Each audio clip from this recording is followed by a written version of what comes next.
अच्छी जगहों में भी जा सकते हैं, मार्केट भी जा सकते हैं और बारात भी जा सकते हैं।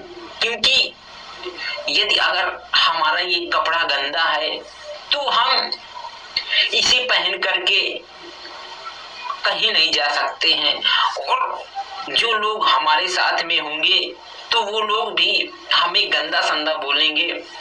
तो हमें अपने हर एक चीज की कदर करना है। जैसे आप कोई चप्पल पहनते हो या जूता पहनते हो तो हमें अच्छी तरह से पहनना चाहिए। क्योंकि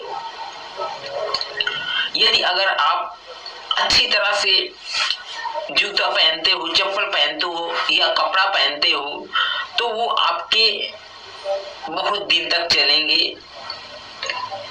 यदि अगर आप उनका उपयोग अच्छी तरह से नहीं करते हो, उनकी कदर नहीं करते हो, तो जहाँ जो कोई भी चीज हो आपकी भी वो कदर नहीं करेगी, आपके शरीर से वो जल्दी टूट करके निकल जाएगी।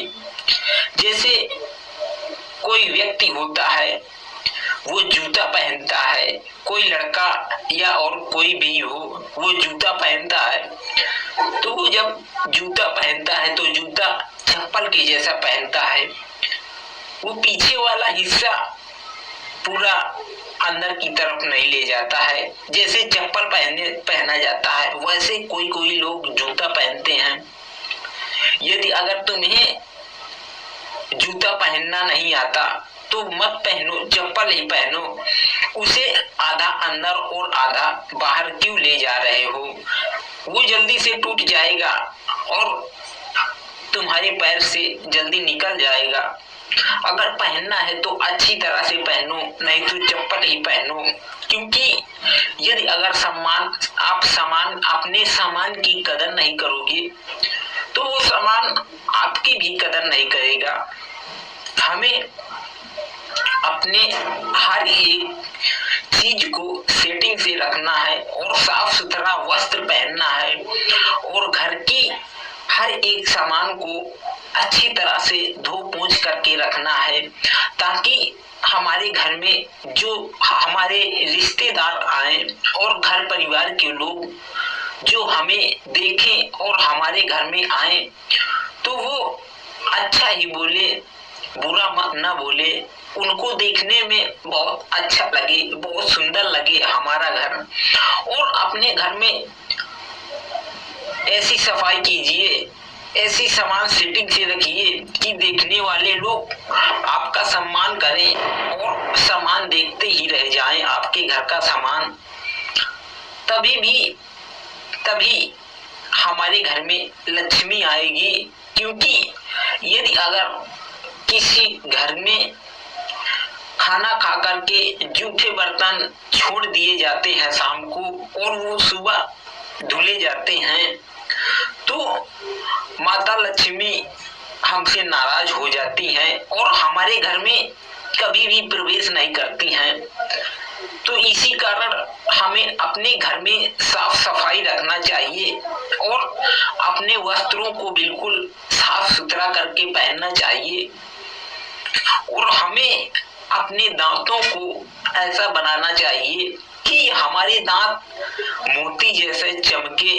यदि अगर हम किसी से बात करते हैं तो आमने सामने तो वो व्यक्ति हमारे दांतों को देखे और दांतों को देख करके हमारी तारीफ करे कि आपके दांत हीरे जैसे चमक रहे हैं, मोती जैसे चमक रहे हैं।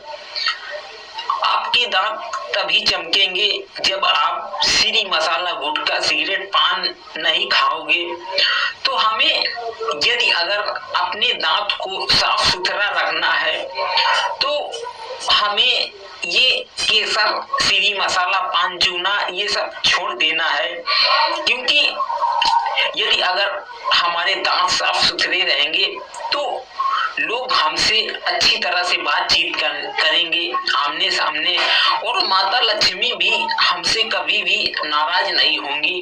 क्योंकि जिस मुख से आप भगवान का नाम लेते हो, जिस हाथों से आप भगवान के मंदिर में जाकर के भोग चढ़ाते हो, उसी जिस मुख से आप भगवान का नाम लेते हो, उसी मुख से यदि अगर आप सीधी मसाला पान चूना सिगरेट खाओगे, अंडा मीट मछली मांस ये सब खाते हो, तो ये क्या भगवान को अच्छा लगेगा? ये भगवान को कभी नहीं अच्छा लगेगा। जो कुछ भी भगवान को अच्छा लगता है तो उसमें आप राजी हो जाइए, क्योंकि यदि अगर भगवान को ये सब पसंद नहीं है तो हम ये सब छोड़ दें, तभी भगवान हमसे खुश रहेंगे। और यदि अगर हम ये सब नहीं छोड़ते तो भगवान हमसे नाराज रहेंगे और हम भगवान की पूजा करने जाते हैं, अपने इन हाथों से अगरबत्ती सुलगाते हैं और ताली बजाते हैं, भगवान का भजन करते हैं, भगवान के भोग लगाते हैं, और इन्हीं हाथों से हम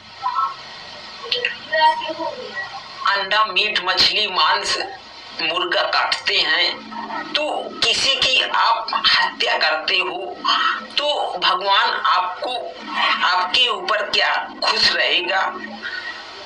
किसी जीव की अपने पेट के लिए आप हत्या करते हो और मंदिर में जाकर के भगवान की पूजा करते हो, तो आप अपने ही मन से सोचिए कि हम किसी जीव की हत्या करते हैं और भगवान की पूजा करते हैं।